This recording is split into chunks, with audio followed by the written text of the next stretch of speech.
In episode 2, we dive into the 7 reasons you may consider renting for now. With all the reasons why you should consider buying a home, there are also some good reasons to keep renting. Here are 6 pros to renting a home vs. buying that may be concerning for you.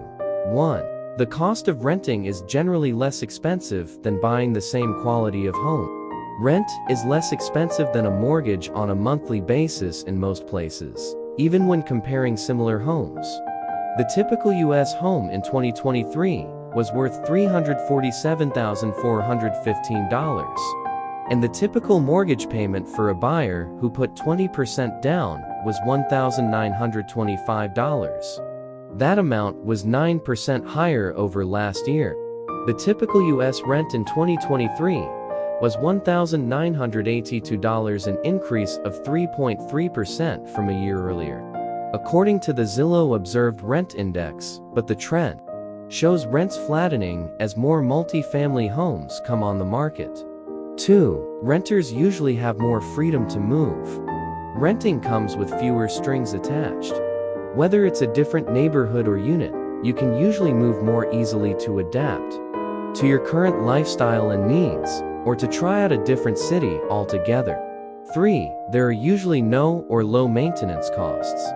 Renters do not need to worry about the cost of maintenance or upgrades, and in many cases don't even need to mow the lawn.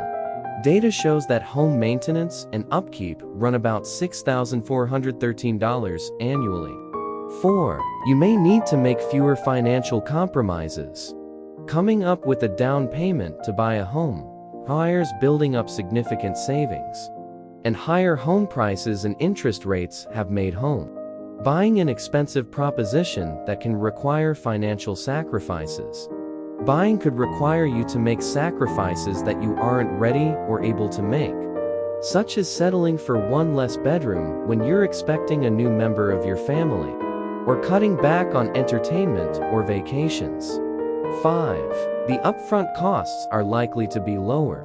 There is a low, but not zero, financial barrier to entry for renting. 6. You won't have to worry about home values declining. Homes generally appreciate over time, but they can also lose value. Nationally, home values are expected to flatten this year, but in some markets, home values dropped. While this can be good news for affordability if you're planning to buy right now, the flip side is that you'll need to consider likely home value trends over the course of ownership. Lastly, number 7. You don't have to pay property tax and other costs. Aside from maintenance, other ownership costs include property tax, homeowners insurance, and sometimes homeowner association fees. Remember that most experts say shelter is affordable if the monthly outlay doesn't consume more than 30% of your monthly income. Taxes, insurance, and dues play into that number. The bottom line, deciding when to buy a home is a personal choice. There's no one right time for everyone. Only you can decide if now is the right time for you. If you have weighed the costs of buying versus renting and would like to talk more about it, feel free to reach out to me and my team.